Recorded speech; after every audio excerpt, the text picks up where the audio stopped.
Welcome to Inside Evil Interrogations, where we delve deep into the darkest and most controversial criminal cases, analyzing the intense interrogations and unsettling truths that lie beneath.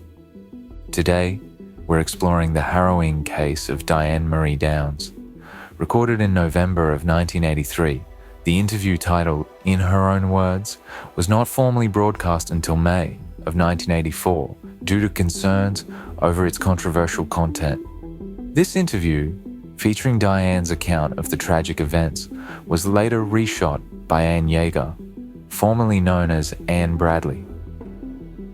Yeager, who is known for her roles in Small Sacrifices and ID's Deadly Women, played a crucial part in bringing Diane's narrative to a broader audience. Diane Marie Downs was born on October 7th, 1955, in Phoenix, Arizona, into a seemingly ordinary middle-class family.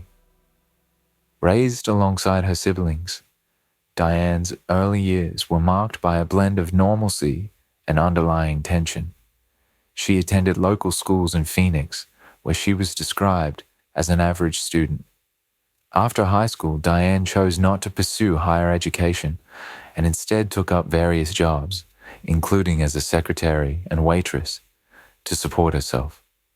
In 1973, Diane married Steve Downs, and the couple started a family. Over the next few years, Diane gave birth to 3 children: Christy, born in 1974, Cheryl, born in 1976, and Danny, born in 1980. Despite the appearance of a conventional family life, Diane's marriage to Steve was fraught with difficulties. Steve was reportedly unhappy with Diane's behavior and her reported infidelity. This dissatisfaction culminated in their separation in 1980 and eventual divorce in 1981. Post-divorce, Diane's life took a significant turn when she became involved with Robert Knickerbocker. Diane's relationship with Knickerbocker was marked by intense infatuation. She reportedly hoped to start a new life with him, free from the constraints of her responsibilities as a mother. This relationship would become a crucial element in the dark events that unfolded. On May 19, 1983, Diane's life would take a horrifying turn. That day, Diane claimed to have been driving her children, Christy, Cheryl, and Danny, near Springfield, Oregon, when they were attacked by a stranger. Diane reported that the assailant flagged her down while she was driving, then shot her and her children before fleeing the scene with her car. The shocking nature of the crime initially painted Diane as a tragic victim of a brutal attack. However, as the investigation unfolded, inconsistencies in her account began to surface. Diane's injuries were severe, but not fatal. She was shot in the arm, which required medical attention, but did not pose a life-threatening risk. Her children, however, were critically injured. Cheryl, the youngest at just 7 years old, was shot in the back and died from her injuries. Christy, 8 years old, was shot in the abdomen and arm, but survived after extensive medical treatment. Danny, only 3 years old, was also shot, but managed to survive his injuries. The initial investigation into the attack revealed several troubling inconsistencies. Diane's behavior was notably detached, and her statements about the events surrounding the shooting were inconsistent with the physical evidence and witness testimonies. Law enforcement agencies scrutinized Diane's account and discovered that her story did not align with forensic evidence. There were also questions about the nature of the shooting and the supposed attacker's actions. As the investigation progressed, investigators began to suspect that Diane might have orchestrated the attack herself. They uncovered evidence suggesting that Diane had a motive related to her relationship with Knickerbocker. Diane was known to be desperate to leave her life behind, including her children, to pursue a new relationship.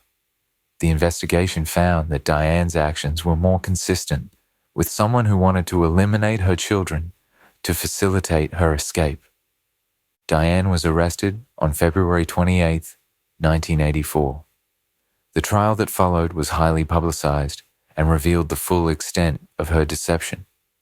The prosecution presented a compelling case, arguing that Diane had fabricated the story of the attack and had intentionally harmed her children to free herself from parental responsibilities. The defense argued that Diane was mentally unstable, but the jury found her guilty of 1 count of murder and 2 counts of attempted murder. She was sentenced to life in prison plus 50 years, with the possibility of parole only after 25 years. Throughout her time in prison, Diane has maintained her innocence, repeatedly attempting to appeal her conviction. Her case has been the subject of numerous documentaries, books, and dramatizations, highlighting the complex interplay of motive, psychological manipulation, and media influence. In this interview, Diane Downs presents a chilling example of a mother capable of committing unimaginable crimes against her own children, recorded in November 1983, but not broadcast until May 1984. The interview offers an unsettling glimpse into her mindset during the aftermath of the crime. With journalist Ann Yeager asking the questions, Diane recounts the events of May 19, 1983, when she claimed a stranger attacked her and her children. As the interview unfolds, it becomes clear that Diane's narrative is filled with inconsistencies, emotional detachment, and self-serving explanations. Her description of the violent shooting incident is methodical, but without the emotional gravity one would expect from a mother who has just lost a child and seen 2 others gravely injured. The interview also touches on Diane's troubled relationships, her views on men and fatherhood, and her pregnancy following the crime. She rationalizes her actions and frames herself as a victim of her circumstances, despite the overwhelming evidence that she was responsible for the shootings. Her psychological manipulations and emotional coldness are evident throughout, offering a stark insight into the mind of someone capable of committing such a horrific act.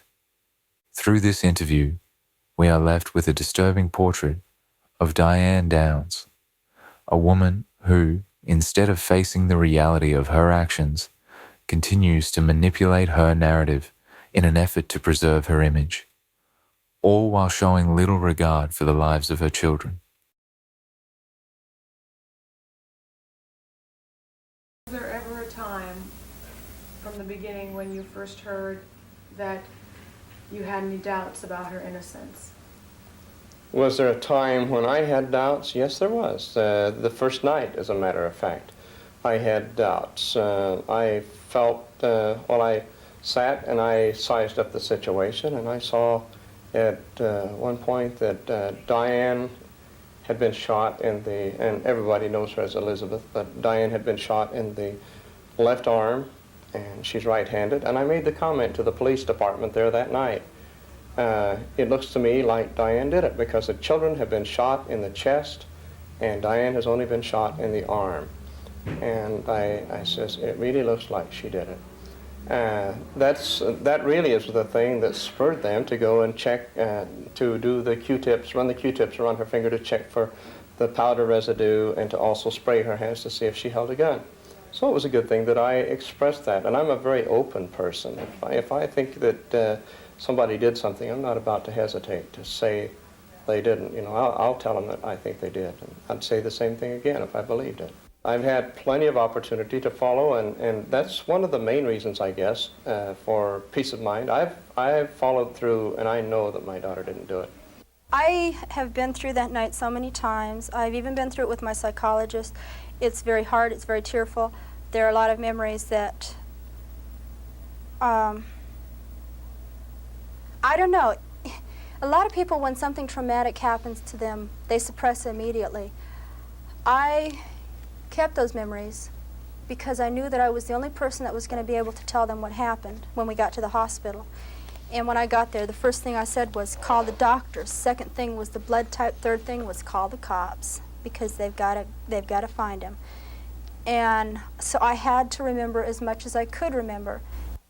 When this man shot my daughter, my first reaction was to snap back to my childhood, to the pain that had happened to me back then, my marriage, my entrapment by society. This man was bigger than me. He was stronger than me. He had more power because he had a gun. He was in control and I was not. And there was nothing I could do. And I stood there and I looked at Christy reaching, and the blood that just kept gushing out of her mouth. What do you do? You just stand there trapped. And then the gun kept firing and firing and firing. And it was monotonous. It just kept going. It was like a slow motion picture. And then he swung around towards me, and this is something that I did not recall when I was explaining to the cops, because it wasn't like a movie when I was telling them. I was telling them what happened, the important details. He shot my kids, I pushed him, I ran. And when he swung around, he was pointing, when he swung around, it hit the tips of my fingers. The gun hit the tips of my fingers, and that snapped me. And I went, wait a minute. I'm not trapped by society. I don't care if he is bigger. If I stand here and I say, yeah, here, take the keys. I mean, there's nothing I can do. You win because you have the gun. My kids are going to die. And I'm not going to let my kids die. And so instead of giving him the keys, I feigned throwing the keys. He did not take time to point the gun and shoot me, obviously, because he would have shot me the same way he did the kids. When he was swinging in the direction of the keys, firing the gun, he hit my arm. Everybody says, you sure were lucky. Well, I don't feel very lucky. I couldn't tie my damn shoes for about 2 months. It is very painful. It is still painful. I have a steel plate on my arm. I will for 1.5 years. The scar is going to be there forever. I'm going to remember that night for the rest of my life, whether I want to or not. I don't think I was very lucky. I think my kids were lucky. If I had been shot the way they were, we all would have died, except maybe Danny. What haunts you the most about that night? What do I see most is blood coming out of Christy's mouth, because that's what I see. I can't see Danny, and I can't see Cher. Sherry was laying on the floor, and driving to the hospital, I don't know the sounds that were made at the initial shooting because I was on the outside, and all I could hear, I can't hear anything but gunshots, and I can see things. You know, that's it. Driving to the hospital, I can smell blood. I can not hear Cheryl. Cheryl's not making a sound. Danny is just crying real soft. So that sound stays in my mind, and the fact that Christy's choking, and then I'm yelling at her, I'm screaming at her to roll over on her face, because I was trying to keep her from choking on her blood, and it just didn't dawn on me that she was shot in the chest and that the blood was coming from her chest, not going down into her chest. Yeah. This man was bigger than me. He was stronger than me. He had more power because he had a gun. The gun kept firing. I don't care if he is bigger. If I stand here and I say, yeah, here, take the keys, my kids are going to die, and I'm not going to let my kids die. Diane Downs begins her recounting with a focus on external forces, emphasizing the power imbalance between herself and the attacker. From a psychological perspective, this sets up a classic deflection technique where she casts herself in a vulnerable, passive role in order to avoid responsibility. The focus on the physical superiority of the attacker, rather than the emotional trauma of losing her children, suggests a dissociative narrative strategy, a tool often used by individuals attempting to manipulate the listener's emotions. Downs frames herself not just as a victim, but as a passive object subjected to overwhelming power. Interestingly, she transitions quickly from this passivity to a supposed act of defiance. I'm not going to let my kids die. This abrupt shift is an attempt to control how the audience perceives her. This kind of narrative switching is consistent with someone seeking to establish control over their image, a behavior often seen in individuals with narcissistic personality traits. In criminal cases like this, it's common for offenders to oscillate between vulnerability and heroism, crafting an image that makes them harder to vilify. The pace at which she describes the gun firing and firing, and the monotonous nature of the violence is important. Describing a traumatic event with repetition and monotony often indicates emotional detachment or desensitization to violence. This is highly suggestive of someone who does not internally experience the trauma, but instead recounts it as though observing it from a distance. In individuals with psychopathic traits, this is common. They may describe violent or traumatic events without showing the emotional engagement that most people would. Downs says her childhood and marriage flashed before her the night of the murder. Diane is the oldest of 4 Frederickson children, and she says her childhood is a great source of pain in her life. How did your childhood affect you? Everything that happens to you as a child contributes to how you turn out as an adult. To be honest, it made me a better person because I know all the mistakes. I know what not to do to my kids. I know what to avoid. One thing is to not be married. And that may seem very harsh, but I honestly don't believe that children need fathers. And they're nice to have around sometimes when they can do things to help you, but when they are mentally abusive, when they are harsh, and the way my ex-husband was, they're more a deterrent to the children than a help. And unless you can find a good father, there is no need for them. Did your childhood affect your attitude toward men? That has a lot to do with it. That had a lot to do with it for many, many, many years. I hated men with a passion. But yeah, I hated men for a long time. That's why I met Steve. That's why I married Steve, because Steve did not seem to be that way. Steve was always on his best behavior. He does the thing that most people do when they're dating, and that's put their best foot forward. Yeah. You're nice, they're punctual, they're everything they're supposed to be. And then you marry them, and it's, hey, Diane, can you let yourself in? I have to run down and look at a car. Yeah. That's what he did on our wedding day. Actually, I found it out the day I got married, and then within the next 2 months after that, I found out that Steve was exactly like my father. But it took me 2 years, 3 years, to finally say, I can't take it anymore. He really, really is. He's not going to change. I am a person that believes that everybody's going to change for the better, given the right circumstances. If you be a good wife, if you don't nag, if you love them, if you're always there when they need them, if the food's always ready, if the house is always clean, they're going to change. He didn't change. And that's why, even though we were married for 8 years, only 3 of it was not tolerable. It wasn't tolerable, but that was the only 3 that I tried. After that, I quit because I didn't want to be married anymore. Diane says her marriage with Steve Downs deteriorated when friction arose over an unexpected pregnancy. Okay, after I had Christy and after I had Cheryl, Steve had a vasectomy. It didn't work. And he never went back to get checked to see if it worked. He just figured, doctors know what they're doing, it must have worked. So after, I think it's, you're supposed to wait 10 weeks, be on some kind of contraceptive for 10 weeks, and then you're safe. And then you check. But you're supposed to check, yeah. He never went back because he was just too busy, and the doctor probably knew what he was doing. Well, I got pregnant, and I knew that I wasn't messing around with anybody, and that if I was pregnant, because I know what being pregnant feels like, I know how I got that way. And I told him about it, and he gave me heck. Oh, he So was is just Danny furious. or is Danny not? That was the child that I aborted. Steve put me through hell with that one, and I had an abortion. Cheryl was colicky, Steve was bitching. I made Steve go back to the doctor or shut up. Don't accuse me until you know. The doctor said, yeah, you are fertile. I guess I goofed up. Come on in and we'll go ahead and do it again. Well, I was pregnant. So I was 20 years old, had 2 kids. Cheryl was colicky. My husband was a bastard. I'm sorry. And I had an abortion. And it was something that did not bother me for 2 years. And then I was at a fair in Arizona. I walked past a Right to Life booth, and they told me at the time that I aborted that I was 6 weeks. And I figured 6 weeks, that is a condition. You are not pregnant, that is a condition. It's a little ball of slime, you know, no big deal. It's a fetus is slime, I figured. I saw a 6-week fetus. That baby had arms, legs, fingers, toes, a head, eyes.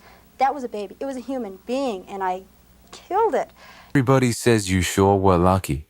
Well, I don't feel very lucky. The scar is going to be there forever. I'm going to remember that night for the rest of my life. here. Diane quickly pivots from discussing her children's violent injuries and deaths to her own minor injuries. This shift highlights her egocentrism. Victims of severe trauma typically express overwhelming grief, guilt, or despair when discussing the suffering of loved ones. In contrast, Downs focuses on her own physical discomfort and long-term scarring. In forensic psychology, this lack of proportional emotional response is a red flag. Individuals who are primarily focused on themselves, even in the context of unimaginable suffering inflicted on others, particularly their own children, may lack empathy, one of the hallmark traits of psychopathy. Downs' emphasis on her scar lasting forever contrasts sharply with her failure to engage emotionally with the permanent loss of her daughter Cheryl. This self-centeredness not only points to an emotionally shallow response, but also a lack of remorse, which can be a key characteristic in individuals with narcissistic and psychopathic traits. Moreover, she fixates on how lucky she was perceived to be, but immediately rejects that perception, framing her injury as a burden. This is psychologically revealing because it again draws attention away from the horror of the situation and refocuses it on her personal narrative of suffering. In criminal psychology, offenders often use this reframing technique to garner sympathy or to assert their narrative over the factual reality.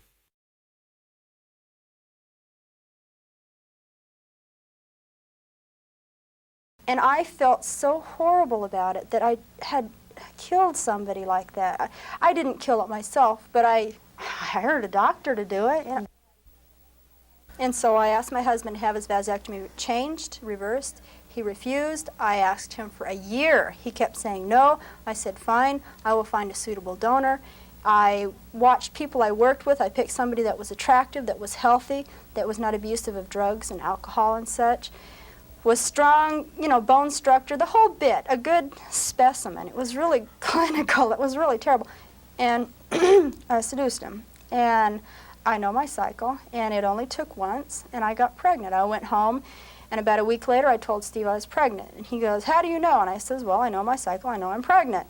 And he was really upset. For that whole 9 months, he put me through hell. Every day, every night. It was terrible, just railed on me constantly, told me to get an abortion, the whole bit. And then after the baby was born, he told me, if you have a girl baby, I might let you stay around. But if you have a boy, I'm kicking you both out on your butts, and you're going to take those two with you also, because how do I know they're mine? That kind of attitude. Well, I lived with that for 9 months.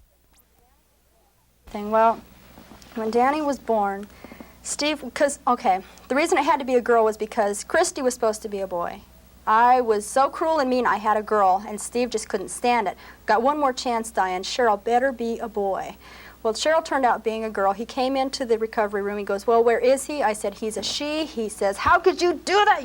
We're not having any more kids. Crazy, flipped out. So if I was going to have another one, I better darn sure have a girl. Well, when Danny was born, he was a boy, and my first thought was, I'm dead. He's dead. What's he going to do to that baby? And then I didn't care. That was my baby. That was supposedly the baby that was going to replace the one that I'd aborted. And as soon as I looked at Danny, I said, you can't. That's a boy baby. And I just knew that the baby I'd aborted was a girl. I'd named her Carrie and everything. It's just a different human being altogether, A whole lot of emotion on that delivery table, and Steve standing there right beside me looking at me like, you witch, how could you do this? You're out, And Dr. George handed Daniel to Steve, and from that point on, Steve spent the rest of the past 4 years trying to prove to people that he was not biased and not prejudiced, thereby becoming biased and prejudiced. What do I see most is blood coming out of Christy's mouth. Danny is just crying, real soft, so that sound stays in my mind. In this section, Downs provides a sensory-rich description of the event, highlighting specific details about blood and sound. However, these descriptions remain detached from any clear expression of grief or rather remorse. For most parents, witnessing such violence inflicted on their children would trigger profound emotional devastation. Downs, however, focuses on the physical elements, blood, the sounds of her children, in a way that suggests she is more of a bystander than a deeply connected parent. Psychologically, this could suggest a form of compartmentalization or emotional blunting, where the individual cognitively processes the trauma but does not fully internalize it. This behavior is common in psychopathic individuals who can describe horrific events with emotional neutrality. Downs' focus on factual details, for example, blood coming out of Christie's mouth, without expressing any meaningful reflection on how this affected her emotionally, is a striking example of dissociative thinking, which often shields the individual from fully experiencing the weight of their actions. The fact that Downs expresses more about what she saw and heard than how she felt is indicative of a person who either lacks emotional depth or intentionally suppresses their emotions to manipulate the audience. From a forensic psychology perspective, this might suggest that she is attempting to elicit a particular reaction from the listener by focusing on shock value details rather than grappling with the emotional reality of losing a child. We've talked to Steve Downs in the past about some of these events. We attempted to contact him again, but his attorney wouldn't allow him to comment because of the trial. Downs knew a lengthy murder trial would make her private life public territory. She's very frank about being a surrogate mother. She ran a surrogate program in Arizona and gave birth to another couple's child. Diane lost visitation rights to her own 2 surviving children after the murder. She was found guilty of contempt of court for seeing them at a secret visit set up by her ex-husband, Steve. Police found out about the visit in a letter Downs wrote to her former boyfriend, Robert Knickerbocker, known as Nick, in Arizona. You fought for Steve to get custody of the kids, and then you wrote a letter to your former boyfriend telling him that Steve was an unfit father for your children. A lot of people won't understand that, Diane. But Steve is different than most people. Steve pointed an empty gun at my head at one time and pulled the trigger. Do you know why? He wanted me to marry him. That is crazy. CSD, I believe, is very careful in picking out the people that care for a child that they think has been abused. And right now, they believe that Christy has been one of the most abused children in the world. Granted, she was shot, but before that, she was never abused. But they believe that that's probably true. And so they're going to put Christy in a very, very good place. And so I know that Christy's in a good home. Yeah. And so I just decided that it was better that Christy be in a safe, in a mentally stable environment rather than to be with Steve. And if I had walked up to Susan Staffel and said, please don't let them go to Arizona, or if I had called Furtick and asked the same thing, they would have sent the kids, or they would, granted, they could not send the kids. They make suggestions to the court as to what happens to the kids. And they would have suggested to the court that the kids go merely because I don't want them to. That means Steve and I had a falling out. What better place could they be safe? Not realizing that they aren't safe from Steve even, and emotionally.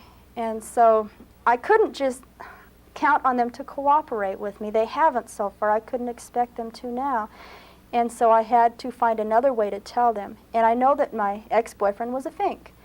He was taping for the cops. He admitted that he was every conversation that I had with him on the phone was taped and sent immediately to the DA's office.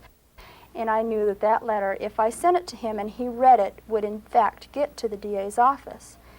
But all the other letters that I'd been sending as of late were being returned. And so I knew that I had to do something to make that letter so enticing that he would open it. Downs says she felt trapped in her marriage with Steve and hoped a divorce would solve their problems. Was there ever a time during that you thought about taking your own life and Oh, yeah. went into the bathroom with the gun and shot it? Yeah. So that is indeed... That is true. Only, no, it's not...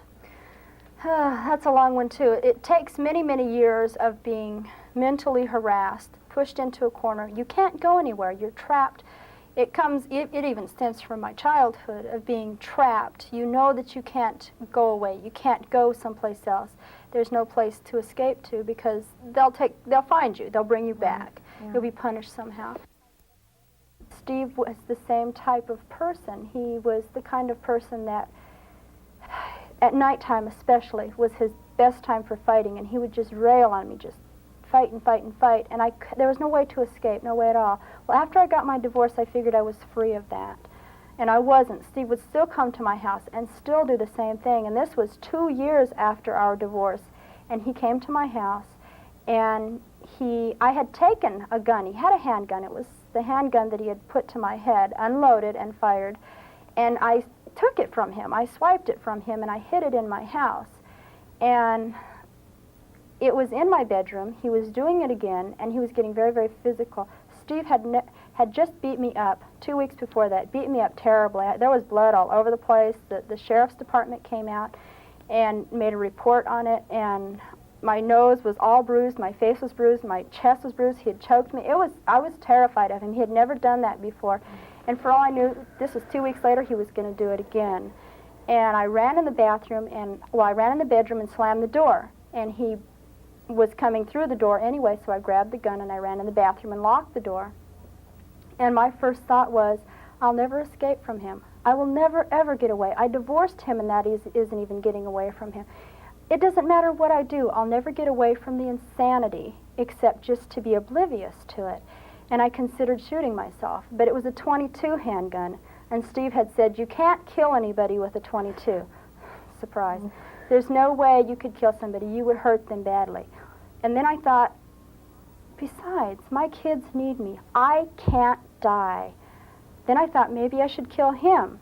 And then I said, same gun, same situation. I would hurt him. He would be furious.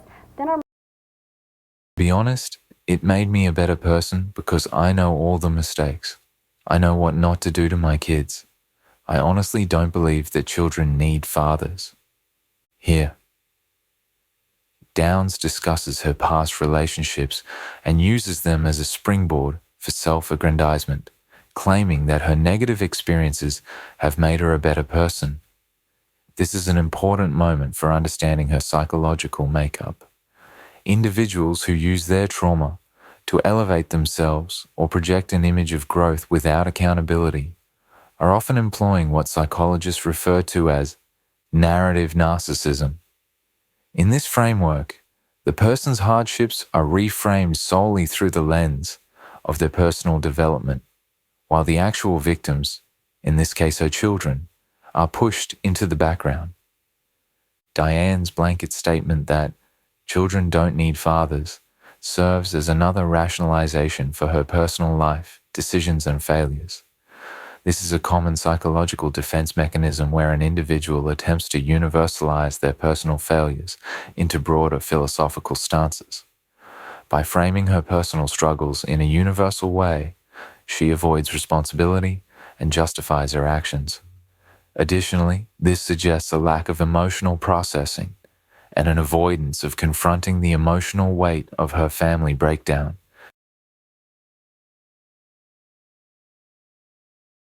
really going to be in trouble. And so I said, what do I do? How do I tell him I'm serious? The gun went off? Yes, I fired it to scare the hell out of him. I wanted him to know that I was serious enough that if he kept this up, if he kept doing what he was doing to my mind, someday perhaps that would be pointed at a person. Not now, but someday. And I fired the gun, he went, oh my God, and he broke the door down. And I sat there and I handed him the gun and I said, now do you believe me? And he took the gun and he said, yeah, and he left. According to police reports, Steve Downs and Robert Knickerbocker told authorities Diane left Arizona with that gun in the trunk of her car. The gun hasn't been seen since. Downs kept a diary. It was a form of solace for her. Her journal entries took the form of unmailed letters to Robert Knickerbocker. She wrote of her love for him and the day-to-day events that happened before the murder. But May 19th, the night of the shootings, is blank, except for the date sketched at the top. I don't even cry in front of my family. And I can go to my room and I can write in this diary, this record book, some of my fears, and it's really even sketchy. I don't write in a lot of detail. There are days when I'm overwhelmed with emotion, and the book will be rather emotional, but very few days. It's just sitting in front of the book and writing down little sentences and then being able to cry over it and feel emotionally everything that I don't physically write down. And it's a very good release. It's therapy in a way. It's also a way of keeping a record, because in the beginning so many things were said to me that were denied later. It's so sad. Have you ever thought of the fact that your writing these things could be used against you or in your favor at any future time? No, I didn't, because I never thought the book would be made public. Police seized that diary as evidence in the case. Downs is now expecting another child. She says her pregnancy takes away the feelings of loneliness in prison. I got pregnant because I miss Christy, and I miss Danny, and I miss Cheryl so much. I'm never going to see Cheryl on earth again. And you can't replace children, but you can replace the effect that they give you. And they give me love, they give me satisfaction, they give me stability, they give me a reason to live and a reason to be happy, and that's gone. They took it from me. But children are so easy to conceive. Obviously, everyone is curious who the father is, and I know you probably don't want to talk about that. Does the father know who he is? Oh, yeah. Yeah, and that's why I won't talk about it, because he feels as privately about this child as I do. What would you do, given this current situation, if they said, if they took away your kids, and then they went one step further and said, we think you're an unfit mother? We're going to take away this one? I don't know how they're going to do it. What if I'd like to see them try to take this baby from me, and how? How could they do it? They're going to have to wait a long time to do it. Hopefully this thing will be cleared up by then. I don't know that they could do this, take it away after it's born. I don't know. I've never even talked to my attorney about it, because it seems so, let's put it the way the DA says, it's laughable. Downs says her parents were shocked when they found out she was pregnant again. My parents are the kind of people that wish you would do everything by the book in the order that it's pre-written. You get married before you have a baby. And being married is not, and never has been, I take it back. When I was young, when I was 16, 17, 18, being married was the most important thing in the world to me. And I think it's because I was raised that way. Most girls are. Yeah. But since that time, since my divorce, being married has been an iffy thing. I can do it if I want. I don't have to if I don't want it. And I walked past a Right to Life booth, and I figured 6 weeks, that is a condition. I saw a 6-week fetus. That baby had arms, legs, fingers, toes, and I killed it. In this section, Downs recalls her abortion with vivid detail, seemingly attempting to present herself as emotionally affected by the decision. However, this retrospective guilt is incongruent with her actions on the night of the shootings. Her description of the fetus as a baby that she killed stands in sharp contrast to the coldness with which she discusses the violent deaths of her children. This incongruence is critical to understanding her psychological state.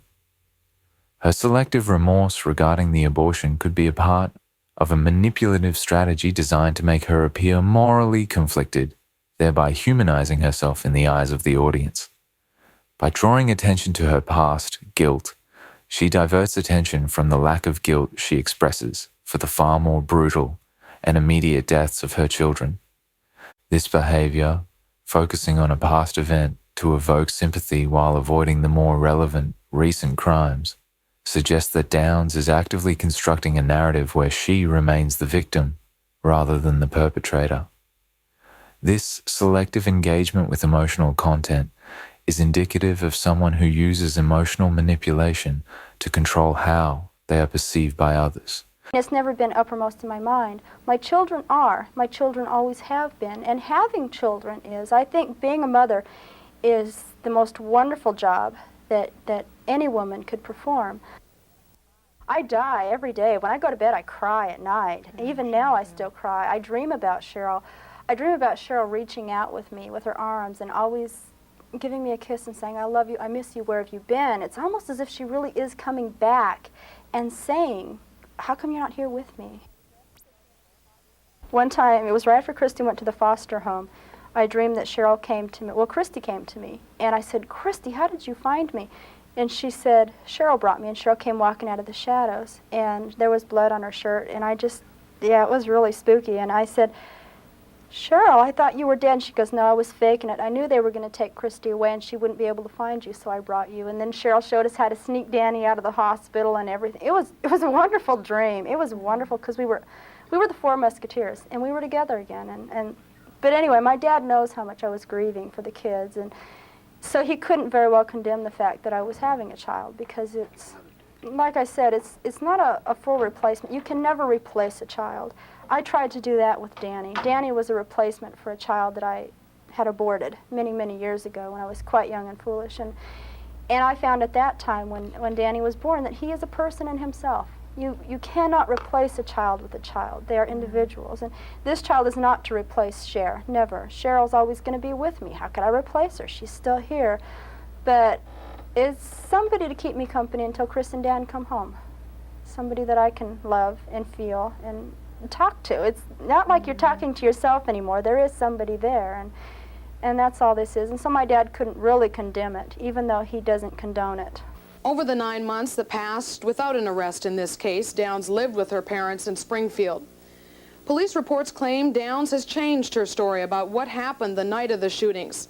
They say she gave several different stories about the man who shot them when talking to her former husband or ex-boyfriend. Downs claimed afterward that 2 men were there the night of the murder, and they knew her by name. We asked her about those allegations before those police reports became public. Did you remember that there was more than one person there that night? I mean, No. long after? No.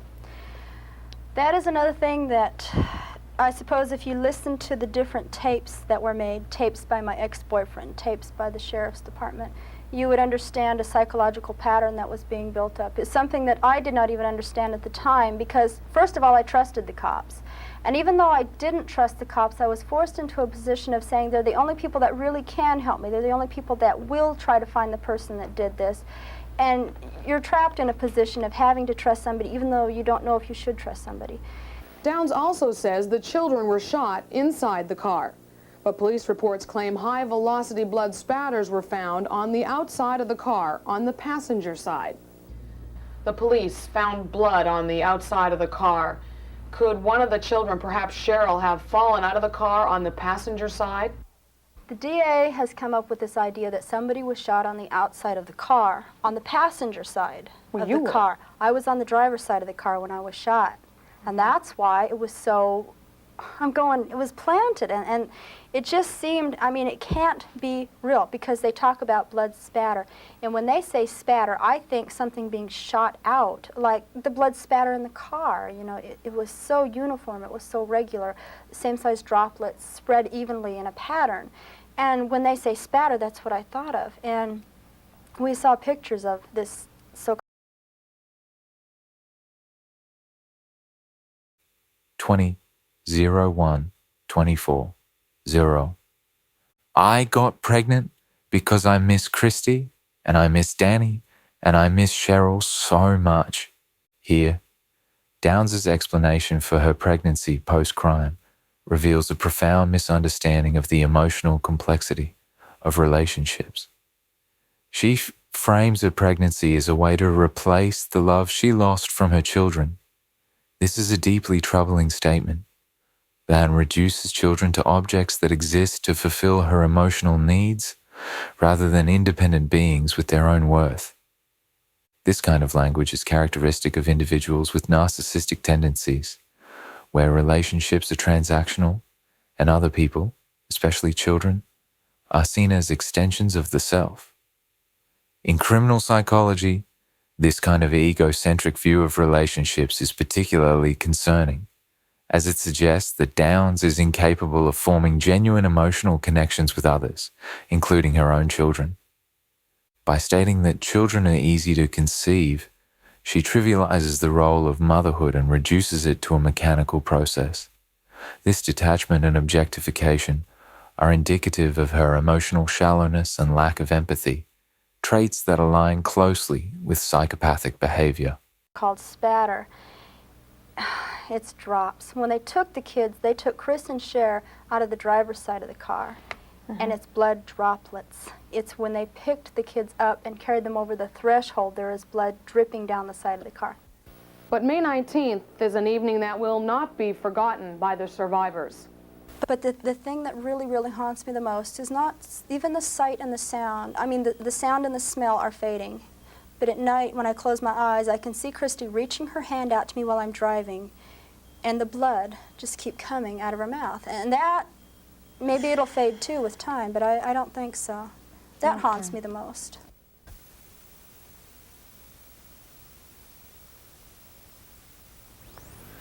Elizabeth Diane Downs is lodged in the Lane County Jail.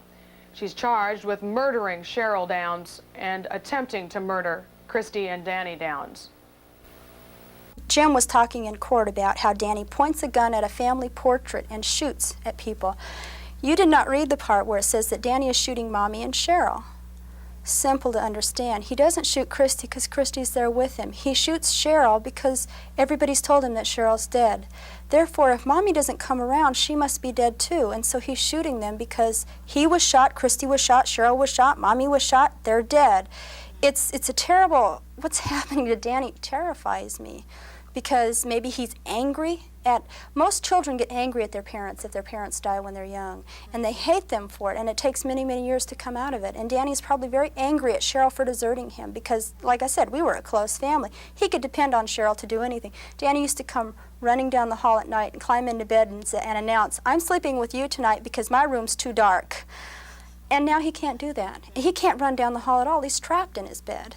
Diane Downs' interview reveals more than just a recounting of the events of that fateful night. Through her answers, she exposes the complex and disturbing psychological mechanisms at play. Her behavior, characterized by emotional detachment, manipulation, and an overwhelming focus on self-preservation, provides clear indicators of narcissistic and psychopathic traits. Rather than displaying remorse or grief for the children she shot, her narrative is consistently centered around her own struggles, pain, and attempts to control the perception of her actions. Her descriptions of the events are strikingly detached, filled with factual details yet devoid of genuine emotional depth. She continually reframes herself as both a victim and a hero, minimizing the suffering of her children while amplifying her own discomfort. This alternation between helplessness and strength is a common tactic in manipulative individuals who seek to evoke sympathy while deflecting responsibility. Diane's inability to express genuine emotion or empathy for her children's suffering, paired with her focus on trivial matters like her own scar or her past abortion, suggests a profound disconnect from the reality of her actions. Her statements about pregnancy and children further underline her tendency to view relationships as transactional, with people, especially her own children, reduced to objects meant to serve her emotional needs. If you found this deep dive into the psychology of Diane Downs as fascinating as we did, make sure to subscribe to our channel, Inside Evil Interrogations, for more in-depth analyses of some of the most disturbing criminal cases and interrogations. Do you think Diane Downs was truly as detached as she appeared in the interview? What are your thoughts on her narrative and behavior? We'd love to hear your opinions. Comment below and join the discussion. Stay tuned for more chilling cases and psychological breakdowns, and don't forget to hit the notification bell so you never miss an update.